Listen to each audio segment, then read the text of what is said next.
Hey, Shalom Israel, YAHAWASHI EXIST. I'm here with Captain Cornwall. Hey, Shalom YAHAWASHI Shalom YAHAWASHI to all the sisters, man. What's going on? I appreciate you taking the time out of your busy day. Come on, now. Listen, never too busy to do the work of the Lord, brother. Hey, damn right, kind of kind. That's what we do. So we looking at today, Captain Corn, just real quick, nothing lengthy, so to speak. I wanted to give brother some ammunition, so to speak, on proving that Christ existed. Yeah, absolutely. I mean, a lot of people need that information for the purpose of, their scholarship, but also they need it because he really walked on this earth. Absolutely, and this water. Yeah, listen, you know what I mean? Listen. Right. And then basically, like, we don't need, like, we know Hebrews 11:1. For faith, it describes faith. For without faith, it is impossible to please God. Exactly. Hebrews 11:6, that is. And faith is the evidence of things that are not seen, the substance of things hoped for. We know that.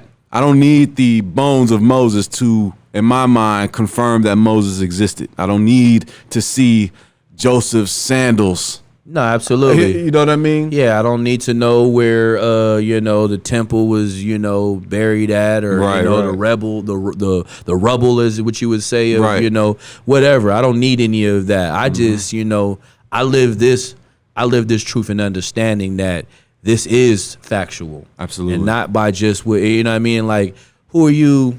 How would it say it? Like who are you to be a man of God or say you're a man of God and not have this type of faith? Yeah. You know what I mean? Yeah. And this is just reaffirming it, you know what I mean? Absolutely. It's definitely reaffirming.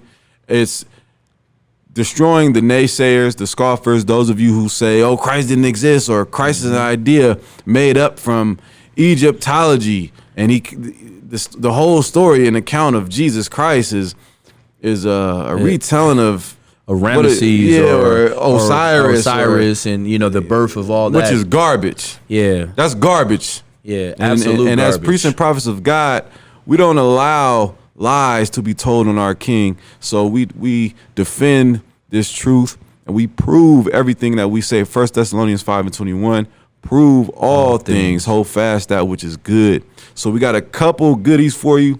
That's a fact. So what I want to show first on the screen is, hold on 1 second here. So check this out.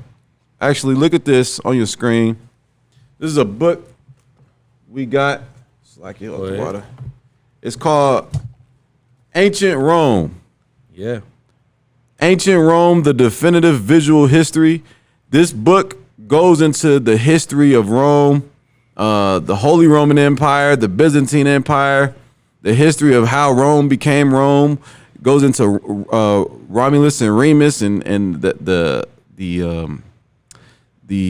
fable of how he was raised by wolves, by a she wolf, all that. It goes into all that. Suckled by a she wolf. It goes into all of that. It goes into all the emperors of Rome, Claudius or Augustus, Tiberius, Caligula, Julius Caesar, all of them. They're right. The year of the four emperors, all of that, right? But if I may too, not to just mention, and this is the beautiful thing why we're bringing it out, because what you don't realize is history has always repeated itself.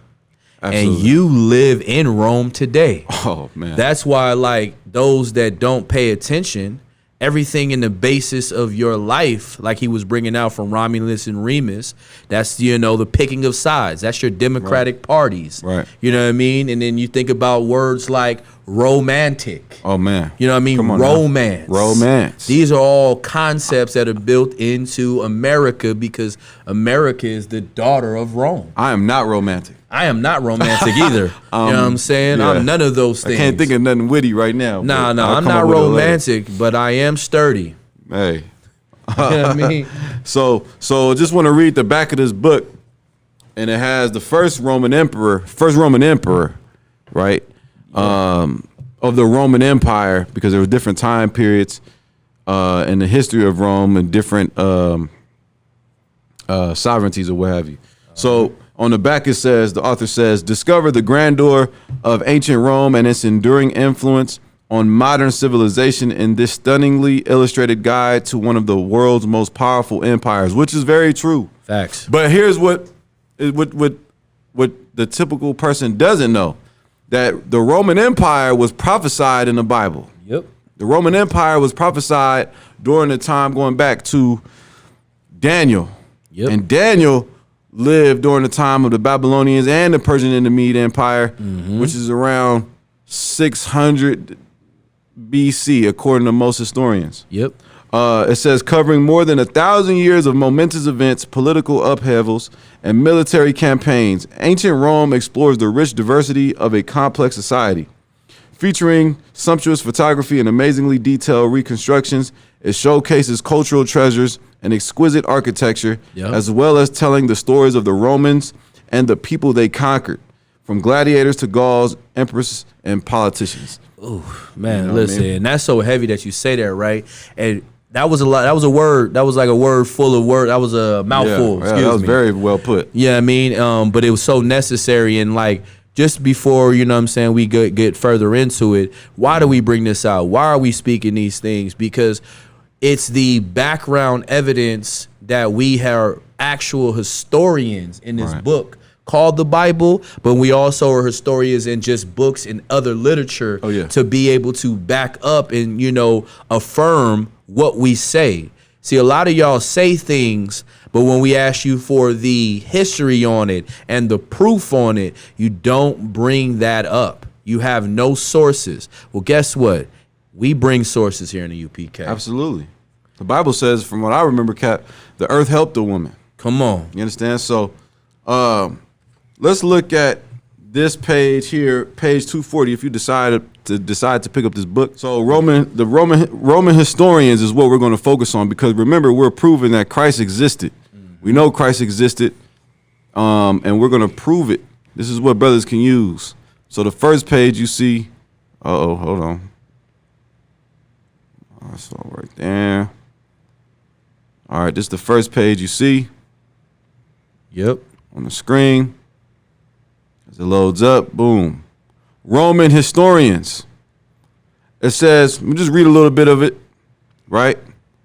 Roman historians is this chapter, the heading of this chapter and section of this book. It touches on some of the historians of Rome. It says, many of the histories that the Romans themselves wrote have survived to the present day.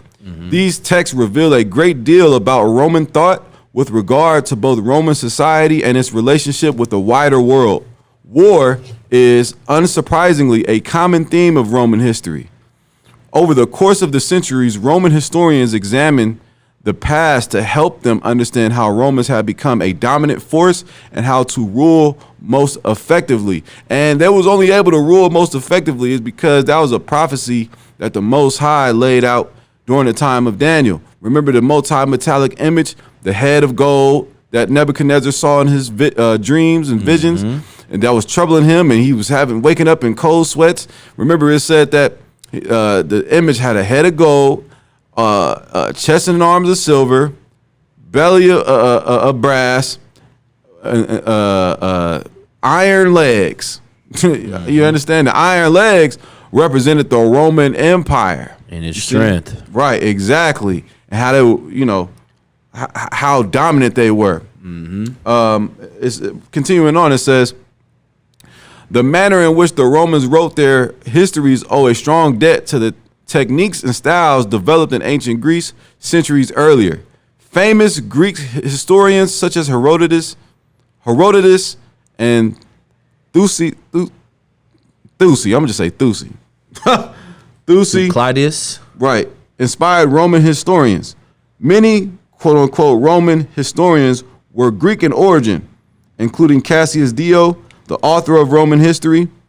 Although the earliest Roman histories began to be recorded in the 3rd century BC. These were initially written in Greek and only transcribed in Latin almost a century later. That's all I wanted to read on that. So we're going to show you some of these Roman historians. Let me see here. Yeah, and while he's grabbing that, one of the things that stands out, that should stand out to you, is the Greek and the Romans. Greek in writing and this being Roman history, they're all one and the same. Right. And this is why it's pivotal, that it was mentioned, even in a biblical standpoint. Mm-hmm. You know what I mean? You have the book of Romans. You have it part of the New Testament written in the Greek. Why? Because of the influence that these nations had on the earth. Right. And on God's people. You know what I mean? Now, the first one we'll touch on is a man by the name of Flavius Josephus. Now, those of you who know, this is not what Flavius Josephus looked like. Flavius Josephus was not a Edomite. He was a Jew. Mm-hmm. He was not he was of the tribes. He wasn't a white man. Now, if you read what they have written about Flavius Josephus was a Jew, a historian Jew, and military leader. He helped Vespasian during the time of the siege of Jerusalem. He chronicled everything, and he basically yielded his well, that's a whole nother thing, but the fact is he was there in the first century of Rome, right? Facts. That's a whole nother can of worms. We might get into that another time. But he fought against the Romans, but was captured in 67 by the future emperor Vespasian. See, he is best known for the Bellum Judaism, or the Jewish War, and the history of the Jewish people, the antiquities of Judea or Judah, right? So we have here his works. If I could. Yeah, no, so you need this right here. Antiquities. Here you go. Let me see here. So now we're going to look at the what's known as the Jewish Antiquities. Mm-hmm. And we're going to take a look at what Flavius Josephus had to say. Being in the first century of Rome, being a historian, a credible. To this day. To this day, they use his writings and, his. Yeah, because it could actually be accounted for. Not everything, but a great majority of it. Oh, yeah. Is accurate. Absolutely. Right? The new complete, there's different versions. Yeah, but the new complete works of Josephus, right? It has certain commentaries in here. If you read the back, it says no source other than the Bible itself provides more relevant information on the first century than the works of Flavius Josephus, which I agree. Yeah. Now, this first century historian's writings takes on renewed significance and clarity in this enhanced and updated edition. Mm-hmm. Right? Just to read a little bit about Flavius Josephus. Let me see here. It says he was born to an aristocratic Jewish family.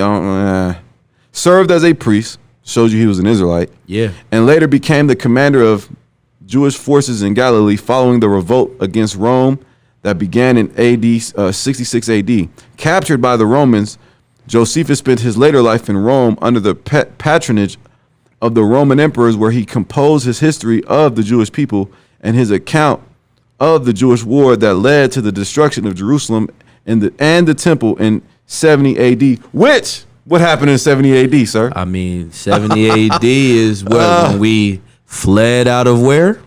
Out of Jerusalem. Out of Jerusalem. And the slave markets was full of what? Black Jewish slaves, as what they would quote unquote say. And so even with that, like what was said was so clear and elegant, because it said he served as a priest. He went against Rome. All of these things are key indicators that he was not the depiction of who they tried to show him to be. Right. You know what I'm saying? They try to paint him as a white man. Yeah. Who else in history? Yeah. That reminds me of somebody that we know to this day is painted as a white man. Come on now. I mean, it's such a comparison, because one thing you have to realize as a black man or a Hispanic man, black and brown brothers, you're not left to be great in their history. Mm-hmm. You know what I mean? And some things are undeniable, but what they will do is they'll whitewash some things for their own benefit, because they don't want you to have any integrity to walk tall. Well. If Flavius Josephus, being a worldwide renowned first century respected historian, to tell the world he's black. Come on. Okay, if he's black and he's writing the history about his people, and you know. Listen, and I think that said, if he's writing history about his people, and not only to mention, if we go back to the back of the book, it said that this is the only book that is closest to the Bible in accrediting the truth about what happened in that day and age. Absolutely. Come on, man. Come on now. They don't want to bring that out because what it does is it turns the narrative that they have force-fed you every day of your life. Come on. You know what I mean? And changing that narrative does what? It makes you think. It makes you question, which you should be doing already. Oh, yeah. But the reality is you choose to be asleep. You choose to be, unwise in what's going on. And that's why the Lord sends brothers like us to help bring these facts out. Because the more we credit the Bible without even having to use the Bible, you start to see why it is your constitution. Yeah. You start to see why it is the manuscript that's going to get you out of the poverty that you live in. You know what I mean? Right. That's why it's so important, as the scripture says, paraphrasing, study to show thyself approved. Yeah. It takes a lot of work, and that's why we do this work, because some of y'all don't want to do it, and it's okay. We're going to do it for you. You know what I mean? Like, if I may real quick, please. What is it? Where we had the lion has to lay with the lamb. Oh yeah, the lion will lay with the lamb. You know what I mean? Why did it say that? Because we're gonna have to be strong for you right now, and that's what this is about, man. Bringing out this history, showing you how to put on strength. That's what this is really about. Bringing this out. Go ahead. Absolutely, no, calm. So going into the Jewish Antiquities, right? I say that loosely. The book is book 18, chapter 3, section 3, page 590. Right.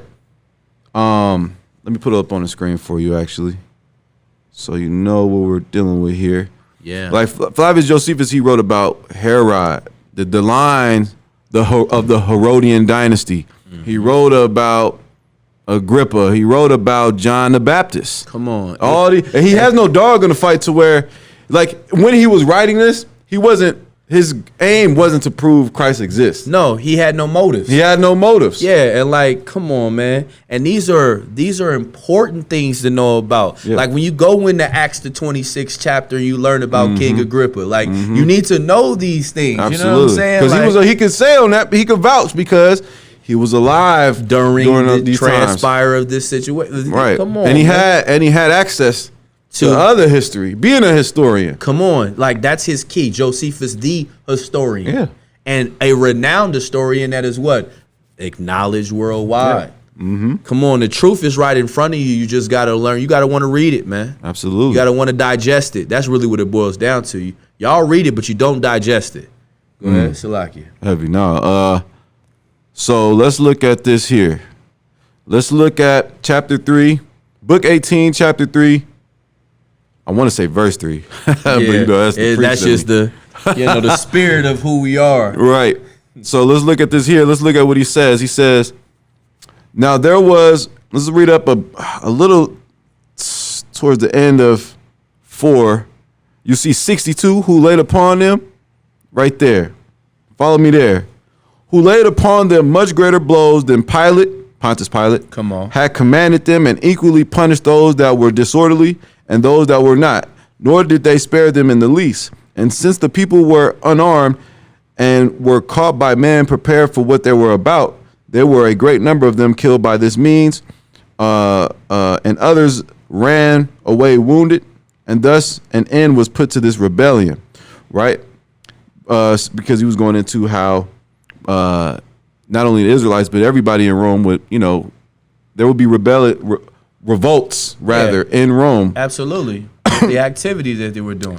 Now, it says, now there was about this time, Yahawashi, a wise man, if it be lawful to call him a man.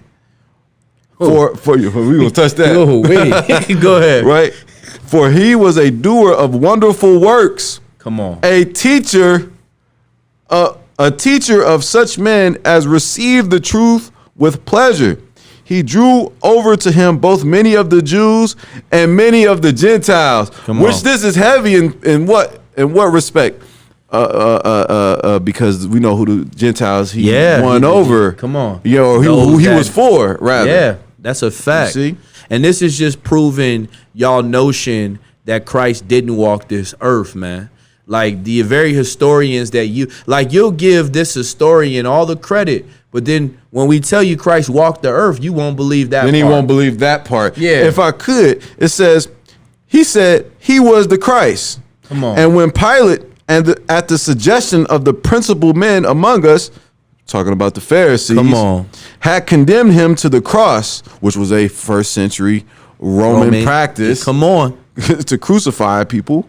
Those that loved him at the first did not forsake him, for he appeared to them alive again the third day, as the divine prophets have foretold these and 10,000 other wonderful things concerning him. You see that? So this shows you, and we can go, it's a few more pages speaking on this, but we showing you that Christ is a historical figure, proven, black and white. Come on. But not even just that, not even on that part.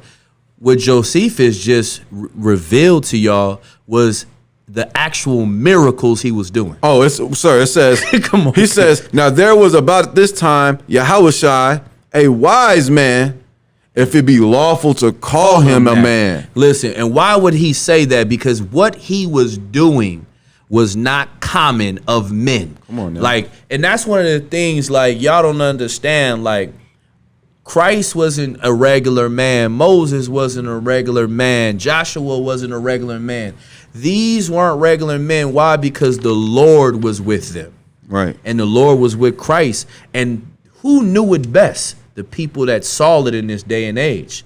Like, for him to write in a manner wonderful works, to not even, if he was even polite to call him a man. Right. If it's even, it might not be more than that based on what I've seen. Right.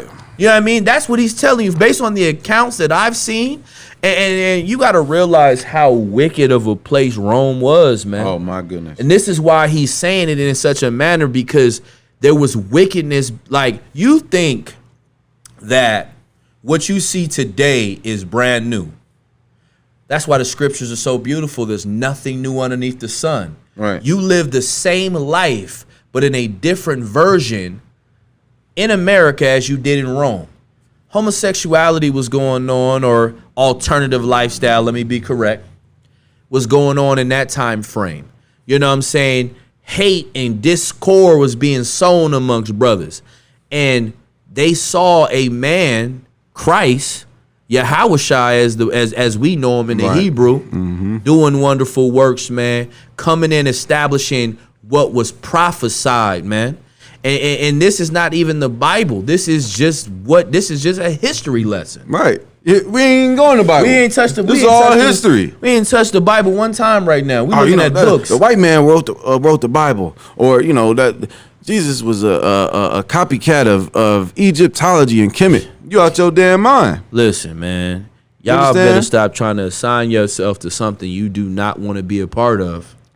Come on now. Like, you got to wake up, man. It's right here in front of you. So, like, go ahead. I got one more for him, right? We're not going to be too long-winded.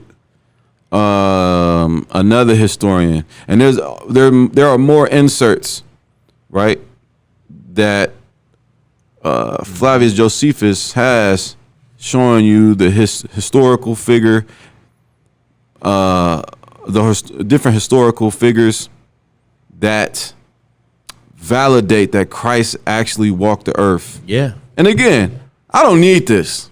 I don't need to see David's sword. Nope. I don't need none of that. No. However, I love being equipped to the battle. Oh, come on. I love when someone comes up and says he didn't exist, because guess where I'm going? right here. Listen. There was another one. His name was Cornelius Tacitus, to your far right. This was an Edomite, right? Mm-hmm. So he had no dog in the fight. He was not someone who, he was not a disciple, none of that. Nope. He was just a Roman historian. Yep. It says Tacitus wrote the Annals and the Histories, which cover the period of Roman history from the death of Augustus, which is the Roman Emperor Augustus. Yeah. He was the one that was emperor during the time Mary was pregnant with Christ, until the death of Domitian, right? So this is all the history he covers from 14 BC to 96 AD, which most historians and archaeologists and anthropologists rely heavy on the writings of Cornelius Tacitus because they are valid. It says Tacitus' accounts offer moralistic portraits of the failure of Roman rule, often focusing on the Roman emperors or on the emperor's vices. Now, I want to show just a little bit about what he wrote. Did you want to say something? I was just going to say real quick, and with Tacitus, right, being an historian, a lot of times y'all forget the Romans in power, like Augustus, their mission was to make themselves great in the eyes of men and men to come. And so these historians that they put in place, they were to write in an unbiased way. Right. Why? Exactly. Because they didn't want to lead. Augustus and all these different emperors, they didn't have the foresight to see and think, maybe not write this because it might come back and bite us. Mm-hmm. They weren't thinking that. They were thinking, well, everything I do is great. Everything that happens in Rome's great. Account for everything. And we thank the Lord that they did that, because this is the history that we get to share to furthermore prove. Like brother said, we don't need you. We don't need any of this, but we take it because it is just additional ammunition. Like, we have a concept that's biblical and we understand this. And this is brothers and sisters listening. The scripture says, count the cost before you go to war. And why do you count the cost? Because if you don't, you will find yourself in trouble. So we equip ourselves with this ammunition, which is these historical facts. We equip ourselves with the knowledge of different things that went on in this time in 14 BC or this time in 70 AD, because it's going to help further stamp the point when we speak. Mm-hmm. You know what I mean? Thanks. When we speak, we want to make sure that it's truth on our tongue, truth on our lips, because with our words on our mouth, you know what I mean, there's life and death. Mm-hmm. No, absolutely. Let me see here. So what I'm going to show you is an excerpt from his work. Mm-hmm.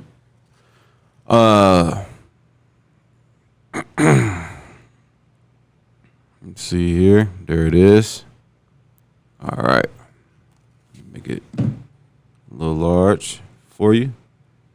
Tacitus. This is his work. This is his body of work.